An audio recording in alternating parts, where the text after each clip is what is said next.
tal, hermano? ¿Cómo andan? Vamos a considerar en esta noche el Salmo 51.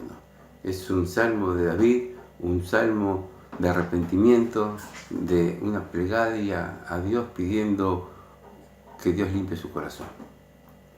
Es un salmo que habla mucho a nuestros corazones también. Dice en el texto: ten piedad de mí, oh Dios, conforme a tu misericordia. Conforme a la multitud de tus piedades, borra mis rebeliones. Lávame más y más de mi maldad y límpiame de mi pecado. Porque yo reconozco mis rebeliones y mi pecado está siempre delante de mí. Contra ti solo he pecado y he hecho lo malo delante de tus ojos, para que seas reconocido justo en tu palabra y tenido por puro en tu juicio. He aquí en maldad he sido formado y en pecado me concibió mi madre. He aquí tú amas la verdad en lo íntimo y en lo secreto me has hecho comprender sabiduría. Purifícame con hisopo y seré limpio. Lávame y seré más blanco que la nieve. Hazme oír gozo y alegría y se regenerarán los huesos que has abatido. Esconde tu rostro de mis pecados y borra todas mis maldades. Crea en mí, oh Dios, un corazón limpio y renueva un espíritu recto dentro de mí. No me eches de delante de ti y no quites de mí tu santo espíritu. Vuélveme el gozo de tu salvación y espíritu noble me sustente. Entonces enseñaré a los transgresores tus caminos y los pecadores se convertirán a ti. Líbrame de homicidios, oh Dios, Dios de mi salvación. Cantará mi lengua tu justicia. Señor, abre mis labios y publicará mi boca tu alabanza. Porque no quieres sacrificio que yo lo daría, no quieres holocausto. Los sacrificios de Dios son el espíritu quebrantado. Al corazón contrito y humillado no despreciarás tú, oh Dios. Haz bien con tu benevolencia a Sión, edifica los muros de Jerusalén. Entonces te agradarán los sacrificios de justicia, el holocausto u ofrenda del todo quemada. Entonces ofrecerán becerros sobre tu altar. Sabemos que este salmo es atribuido a David. La presentación de este salmo, aquello que siempre figura en nuestras Biblias, o en la mayoría de nuestras Biblias con letra más pequeña, es un agregado de la época de aquellos que organizaron este libro y fueron poniendo allí el antecedente o la información que se tenía sobre el origen del salmo. Y aquí se nos dice que este salmo está dedicado al músico principal y que es un salmo de David. ¿Pero cuándo? Cuando después que se llegó a Betsabé, vino a él el profeta Natán. Y hay dos cosas muy importantes en esta última frase del resumen del salmo. Después que se llegó a Betsabé y vino a él el profeta Natán. Dos hechos importantes en la vida de David. David comete un pecado con Betsabé y recibe la reprimenda de parte de Dios por parte del profeta Natán. Tenemos tres formas de aproximación de encarar este salmo. La primera de ellas es este episodio, el episodio de David y Betsabé. Era tiempo de guerra. El rey no había salido a guerrear, estaba en su palacio. Nos dice la escritura, estaba en el terrado de su palacio. Y allí, desde ese terrado, ve hacia la parte inferior de la ciudad, de los muros, donde estaban las casas, o donde había casas, ve allí a Betsabé. Betsabé que estaba tomando un baño, Betsabé que entra por los ojos en el corazón de David. Y se nos dice también que esto es producto del pecado y de un homicidio, porque Betsabé era una mujer casada con Urías Eteo, un soldado fiel a David, que prefiere morir en el frente de batalla, va al frente de batalla, es mandado allí al frente de batalla a morir, porque él prefiere pelear por su rey antes que quedarse en su casa gozando de su mujer. Y entonces, ¿qué es lo que sucede aquí? Este pecado tremendo de David lo lleva a que cuando David está aparentemente tranquilo, como que todo lo que él ha cometido ha pasado desapercibido, Dios le habla su corazón y le muestra el pecado que ha cometido a través del profeta Natán. Él era aquel que había cometido ese pecado dentro de la parábola o del mensaje que el profeta Natán le traía. Entonces, a raíz de este mensaje duro que recibe de parte de Dios, viene este análisis que David hace de su pecado, de su vida, y esta plegaria pidiendo no solamente el perdón, sino que Dios le limpie su corazón. Este es, por un lado, la primera aproximación. La segunda aproximación es algo personal. Hace 2 años, cuando estábamos allí en Jerusalén, nos llevaron a ver el famoso muro de los lamentos.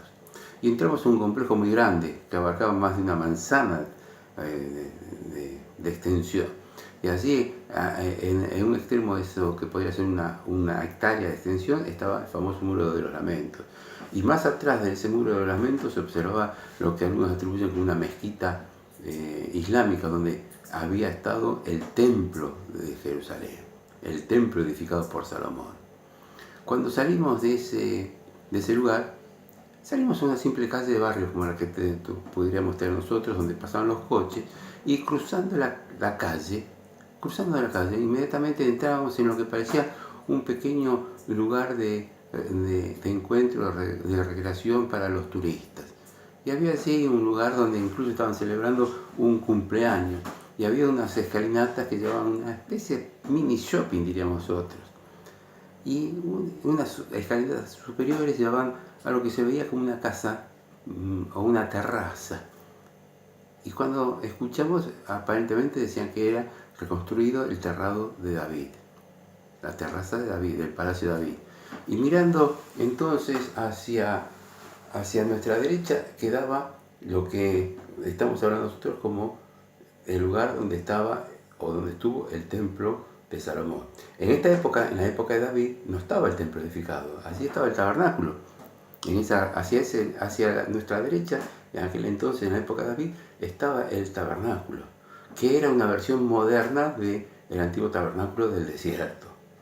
Pero cuando David está en la terraza mirando hacia adelante, a su derecha quedaba el tabernáculo, hacia adelante ve los muros. Y ahí nosotros veíamos ruinas, nos mostraron unas ruinas que pertenecían al palacio de David. Y luego enfilando hacia la parte, hacia nuestro frente y bajando en su nivel, recorriendo así, eran los viejos muros de la antigua ciudad de Jerusalén. Y nos mostraban allí casas, pequeñas casitas que se habían ido descubriendo, las ruinas, lo que quedaban, los cimientos, y algunas de ellas figuran también con el nombre de sus propietarios. Cuando estaba leyendo este salmo, pensé en esta postal que pude tener desde arriba de ese supuesto terrado del palacio de David. Ver los muros, el muro de la antigua ciudad de Jerusalén, la vieja Jebús, la ciudad cananea que David conquista, que iba descendiendo esos muros hasta lo que era el tanque de Siloé. Pero en esos muros, pasadas las ruinas de lo que era el palacio, había ruinas de pequeñas casas. Allí, entre ellas, había estado la casa de Betsabé. Y se veía perfectamente desde el terrado. Entonces, mi mente me llevó a pensar. A la derecha estaba el tabernáculo. Enfrente de David estaba ahora el muro de la antigua ciudad de Jerusalén, y David ve lo que no tenía que mirar, en tiempo cuando él tenía que estar en la guerra. Y pensé, qué equivocada elección hizo David. Cómo desvió su vista. En vez de mirar hacia su derecha y ver que allí estaba el tabernáculo, donde estaba la gloria de Dios y donde Dios estaba manifestándose continuamente para con el pueblo desde el antiguo desierto hasta esta época en que David había conquistado la ciudad de Jerusalén. El tabernáculo estaba allí. Y en vez de seguir mirando David el tabernáculo desde su terrado, dirigió su vista y miró lo que no tenía que ver y cayó en pecado. Qué decisión equivocada. Y sin embargo la Escritura nos muestra a David como de acuerdo al corazón de Dios. David era un hombre noble, un guerrero fiel, aquel que extendió los límites de Israel hasta el máximo en su momento. Conquistó, venció, fue el adalid de parte de Dios, porque venció a aquel que era el gigante Goliat. En aquel entonces la lucha muchas veces se definía no por los guerreros, no por los ejércitos, sino por sus representantes, por sus adalides. luchaban en un terreno elegido, a ver quién, y el que vencía era el ganador, el pueblo ganador, el ejército ganador. Y David fue y llevó al triunfo a Israel frente a los filisteos porque confió en Dios y con su onda volteó al gigante.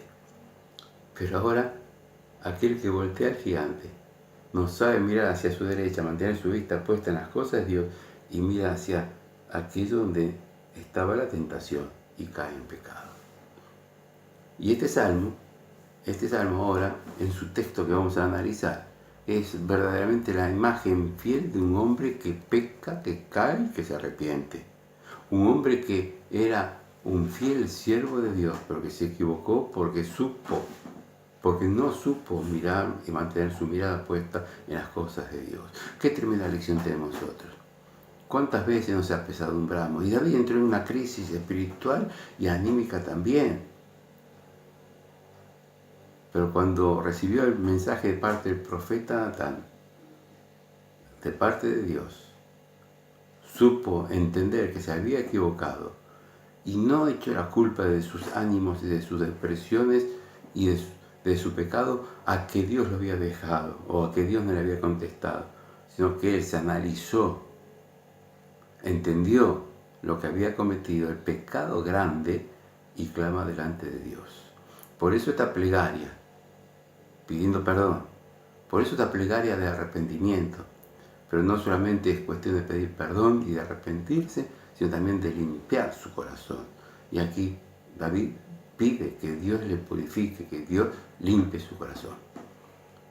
Si queremos triunfar en nuestra vida, si queremos ganar en la vida espiritual, si queremos ser victoriosos y mantener nuestra mirada en las cosas del Señor, no nos dejemos llevar por las cosas que el diablo pone delante de nuestro. No busquemos responsabilidades de parte de Dios. Nuestro ánimo se verá superado. Nuestro ser se verá regocijado y tendrá fuerza suficiente para avanzar en la vida cristiana. Si seguimos mirando donde está el tabernáculo a nuestra derecha, y si no miramos hacia donde el diablo pone nuestras tentaciones. Tengamos cuidado. David supo. Y entonces por eso comienza aquí ahora a mostrar su actitud. Fíjense ustedes, este salmo se puede dividir en 4 partes. La primera parte va desde el versículo 1 al 9, donde allí David pide. David está pidiendo. ¿Qué es lo que pide? Pide perdón. No pide un beneficio material. No pide que Dios le bendiga cuando él ha cometido un gravísimo pecado. David sabe que Dios conoce su corazón y que en primer lugar lo que tiene que hacer es pedir perdón. La segunda etapa o segunda parte de este salmo va del versículo 10 a 12, donde allí David está pidiendo algo que tal vez nosotros no nos percatamos en nuestra vida. Pedimos perdón a Dios y después pedimos su bendición. Y está bien. Pero a veces quemamos etapas, nos adelantamos. Aquí David pide perdón y pide luego, en estos versículos del 10 al 12, pide pureza, pide limpieza de corazón, quiere sentirse tranquilo de conciencia delante de Dios. Qué bueno es cuando nos sentimos tranquilos delante de Dios. Cuando el diablo nos ataca, cuando tal vez nuestros amigos nos miran y nos señalan con el dedo, y son nuestros amigos, y son tal vez nuestros hermanos en la fe. Qué bueno que es nosotros saber pasar esa etapa con conciencia tranquila de que hemos pedido perdón a Dios, con conciencia tranquila que Él nos ha purificado, y por sobre todas las cosas, en caso de que no hemos cometido ningún pecado, tan tranquilos de que delante de Dios estamos en paz. Y aquí David pidió perdón, y ahora David está pidiendo limpieza, pureza de corazón. La tercera etapa de este salmo va de los versículos 13 a 17. Aquí David está prometiendo algo, y eso se ve claramente en los versículos 14 y 15 también. Cantará mi lengua tu justicia, y publicará mi boca tu alabanza.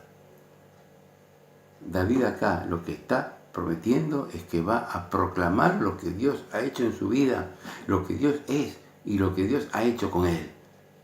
No solamente pide perdón, no solamente quiere limpieza de corazón, también hay un compromiso de testimonio personal, lo que Dios ha hecho con él. ¿Se acuerdan del endemoniado gadareno? Que le dijo el Señor, vete a casa, ve y cuenta así, cuán grandes cosas Cristo ha hecho. Estaba también en nuestro sinal, cuán grandes cosas Cristo ha hecho. Qué bueno que es proclamar, qué bueno que es pregonar lo que el Señor ha hecho.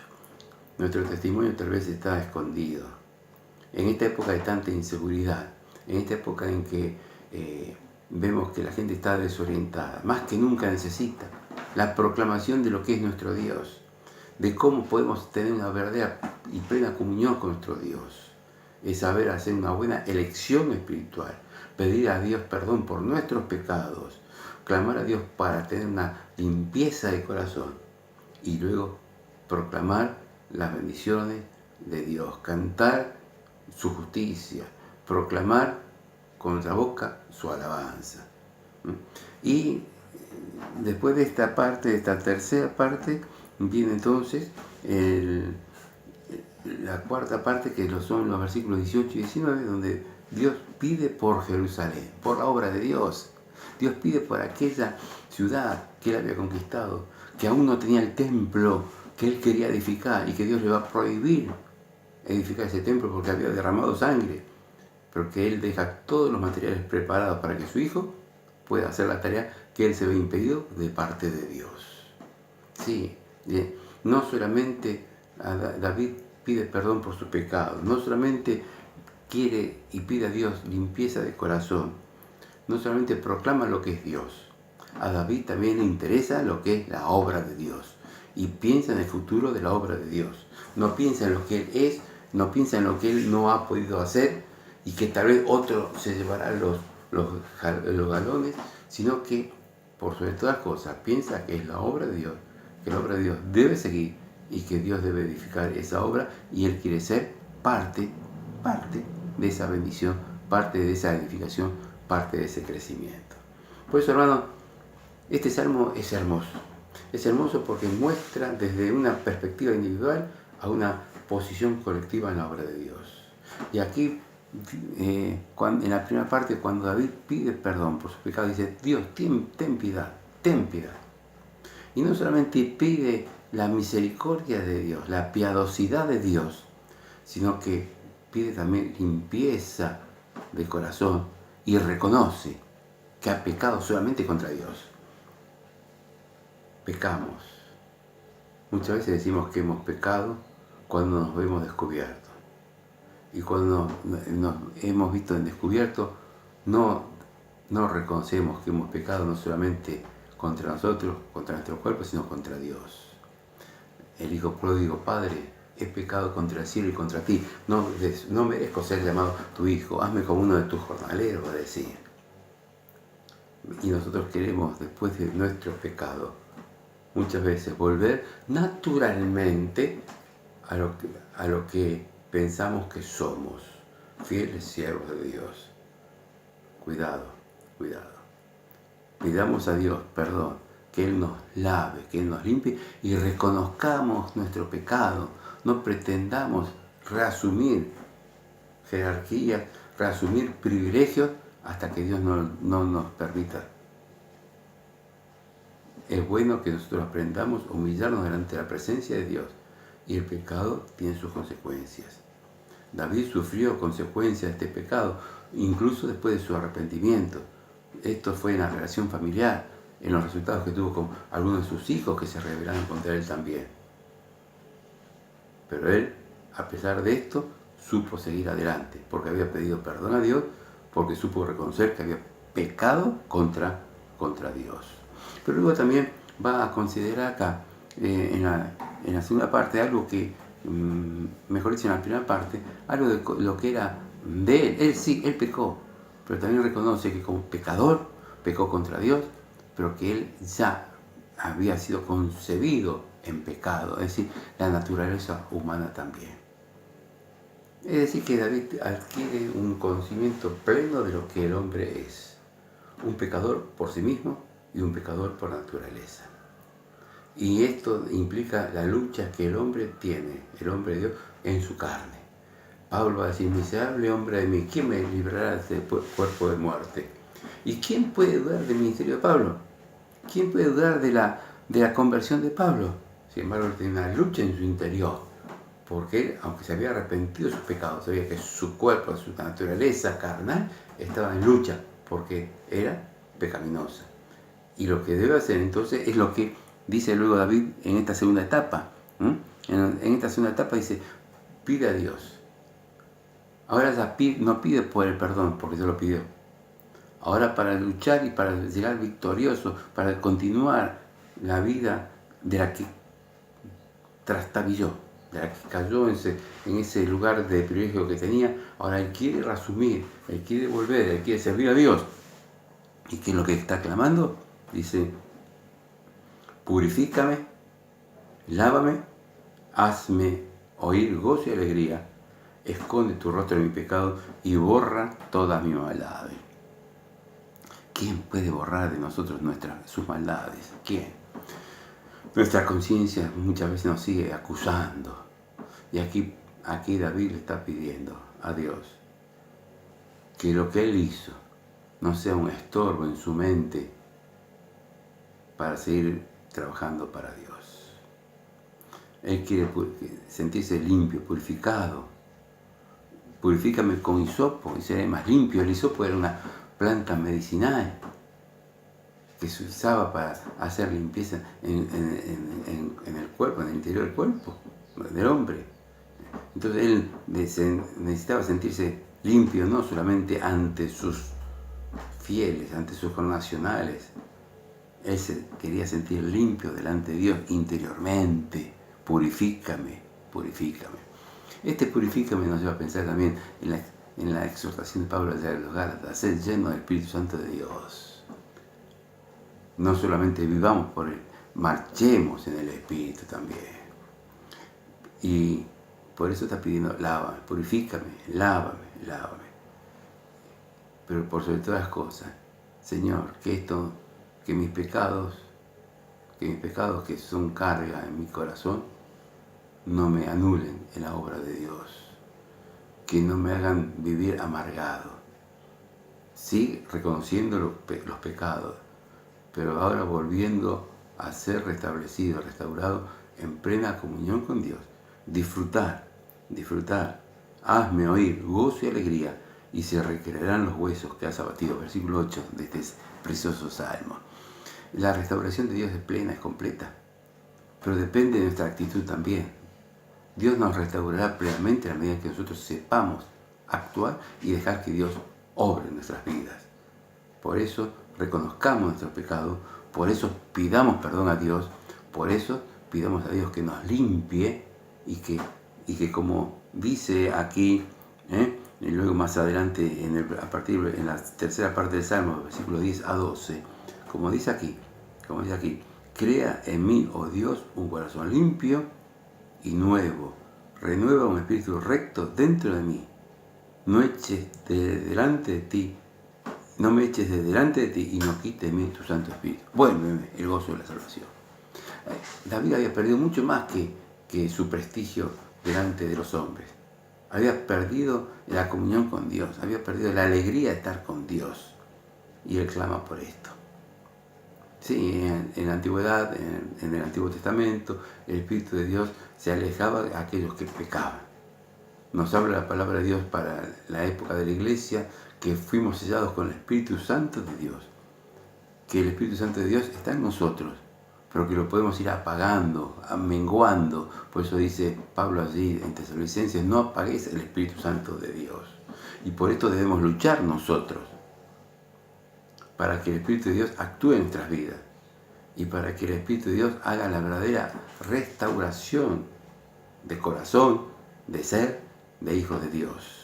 Renueva un espíritu recto en mí. Aquel que ha caído tiene esperanza. Aquel que ha caído no estará amargado de por vida. Aquel que ha caído verdaderamente será restablecido en la medida en que haya una confesión, un pedido de perdón en que en la medida que haya una búsqueda de limpieza del corazón, que haya un reconocimiento de lo que es el hombre y de lo que es Dios para con el hombre, para que dejemos actuar a Dios en nuestros corazones y que el Espíritu Santo de Dios nos lleve a disfrutar de esto.